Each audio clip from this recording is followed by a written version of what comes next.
ৰাজ্যত বাৰিষাৰ আৰম্ভণিতে দেখা গ'ল প্ৰথমটো বান। নেৰানেপেৰা বৰষুণৰ ফলত সৃষ্টি হোৱা বানৰ প্ৰকোপৰ পৰা এতিয়াও সম্পূৰ্ণৰূপে মুক্ত হোৱা নাই ৰাজ্যৰ বহু ঠাই।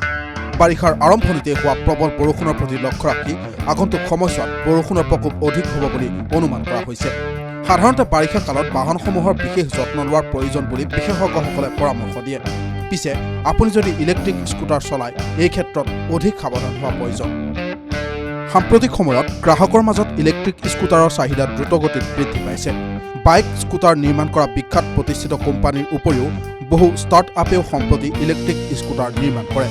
ওলা বা আথেৰৰ দৰে বজাৰৰ আগশাৰীৰ ষ্টাৰ্টআপক এতিয়া ইলেক্ট্ৰিক স্কুটাৰৰ বজাৰত TVS, বাজাজ বা হিৰো মটৰকৰ্পৰ দৰে ভাৰতীয় বাইক কোম্পানীয়ে প্ৰতিদ্বন্দ্বিতা আগবঢ়াইছে।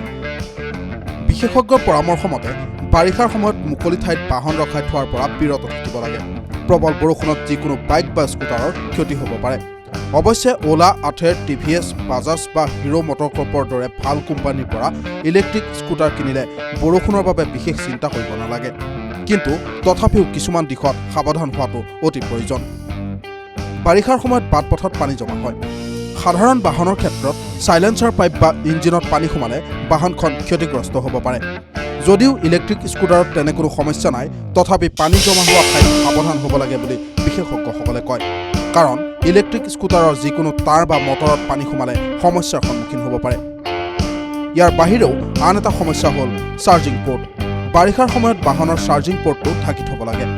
যদি কোনো কাৰণত চাৰ্জিং পৰ্টত পানী সোমায় তেতিয়া ইলেক্ট্ৰিক স্কুটাৰখনৰ যথেষ্ট ক্ষতি হ'ব পাৰে। যিকোনো সমস্যাৰ পৰা হাত সাৰিবলৈ নিয়মীয়াকৈ বৈদ্যুতিক বাহনৰ ছাৰ্ভিচিং কৰাটো প্ৰয়োজন। স্কুটাৰখন চলাওঁতে যদি কোনো অসুবিধা অনুভৱ হয় লগে লগে মেকানিকৰ ওচৰলৈ লৈ যোৱা উচিত। News desk report, TV9 Assam.